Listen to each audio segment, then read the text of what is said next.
अखाड़ा में आपका एक बार फिर से स्वागत है। रूस के साथ पिछले 8 महीने से जारी युद्ध के बीच अब यूक्रेन के राष्ट्रपति वोलोदिमीर ज़ेलेंस्की ने दुनिया के 3 लाख करोड़ की से अधिक की आर्थिक मदद मांगी है। लेकिन सवाल यह है कि आखिर इतनी बड़ी रकम का वोलोदिमीर ज़ेलेंस्की करने क्या वाले हैं।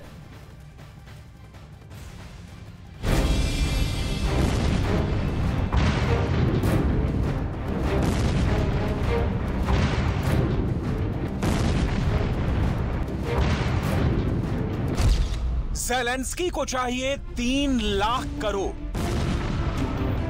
पैसों की बारिश क्यों चाहते हैं ज़ेलेंस्की? 3 लाख करोड़ का क्या करेंगे वोलोदिमीर ज़ेलेंस्की? इतना कैश ज़ेलेंस्की ने कभी देखा भी होगा?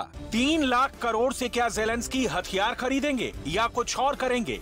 आखिर पुतिन को हराने के लिए ज़ेलेंस्की को क्यों चाहिए 3 लाख करोड़ रुपए? क्या ज़ेलेंस्की को मिला फंड खत्म हो चुका है? 8 महीने से जारी युद्ध में ज़ेलेंस्की का बजट क्या पूरी तरह से बिगड़ चुका है? इस रिपोर्ट में ज़ेलेंस्की के अकाउंट बैलेंस की पूरी रिपोर्ट मिलेगी। यूक्रेन में हाई वेलोसिटी युद्ध के बीच ज़ेलेंस्की ने बड़ी डिमांड रख दी है। वो पश्चिमी देशों, पूरे यूरोप और नेटो से 3 लाख करोड़ की मांग कर रहे हैं। युद्ध लड़ने के लिए ज़ेलेंस्की ने अभी तक जो मांगा वो मिला है।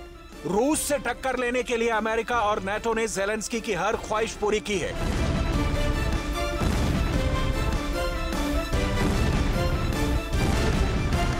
चाहे वो अमेरिका और ब्रिटेन से मिली जैवलिन और NLAW जैसी एंटी टैंक गाइडेड मिसाइलें हों, चाहे वो रूस के विमानों को गिराने के लिए अमेरिका से मिले स्टिंगर मिसाइल हो, चाहे वो रूस की मिलिट्री पोजीशन पर बमबारी के लिए अमेरिका के हाइमर्स रॉकेट सिस्टम हो, चाहे वो अमेरिका से मिली M777 तोप और उसके हजारों गोले हो, चाहे वो पोलैंड और चेक गणराज्य से मिले T-72 टैंक ही क्यों ना हो, इस वक्त ज़ेलेंस्की का इरादा पूरी ताकत समेटने का है।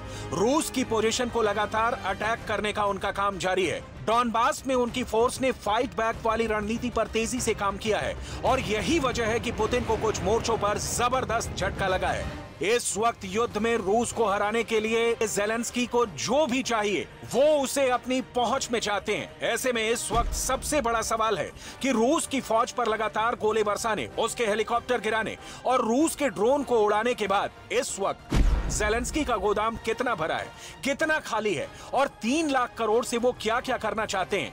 3 लाख करोड़ में ज़ेलेंस्की किसका गोदाम भरेंगे, ये रिपोर्ट बहुत गौर से देखिएगा।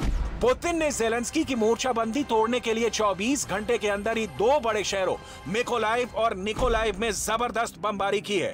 कई बिल्डिंग पूरी तरह से उड़ा दी हैं। तबाही बहुत ज्यादा हुई है। खार्किव के कई इलाकों पर रूस अब भी बमबारी कर रहा है। यूक्रेन का दावा है कि जब से पुतिन को यहां से पीछे हटना पड़ा है, रूस की फौज बराबर रिहायशी इलाकों पर अपना गुस्सा उतार रही है। यूक्रेन का दावा है कि रूस ने मिकोलाइव में S-300 एयर डिफेंस सिस्टम और 8 मिसाइलों से जमीनी सिविलियन टारगेट पर अटैक किया है। Наша розвідка, спеціальні служби, правоохоронні органи з'ясовують всі деталі щодо цих та інших російських ударів. Жоден російський терорист не зможе залишитись невідомим для правосуддя. Ми будемо знати. पीछे यूक्रेन भी नहीं है। यूक्रेन ने एक बहुत ही खतरनाक हमले में रूस की आर्टिलरी पोजीशन को पूरी तरह से खत्म कर दिया। इसमें बहुत ही सटीक माने जाने वाली तोप के गोले का इस्तेमाल किया गया है।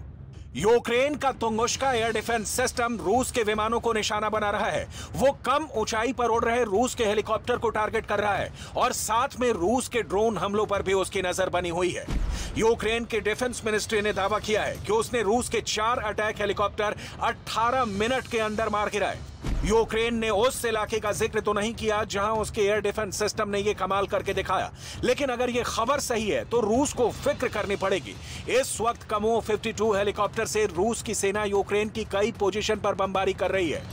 ये हेलीकॉप्टर रूस की अटैक फॉर्मेशन में सबसे आगे हैं और इनकी बमबारी से यूक्रेन को कई इलाकों में भारी नुकसान हुआ है।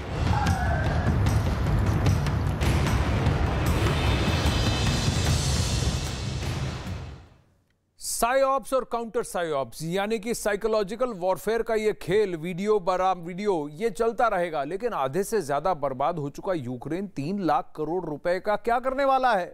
क्यों ज़ेलेंस्की ने पश्चिमी देशों और नेटो से 3 लाख करोड़ की मदद मांगी है? क्या यूक्रेन के पास पैसे खत्म हो गए हैं या फिर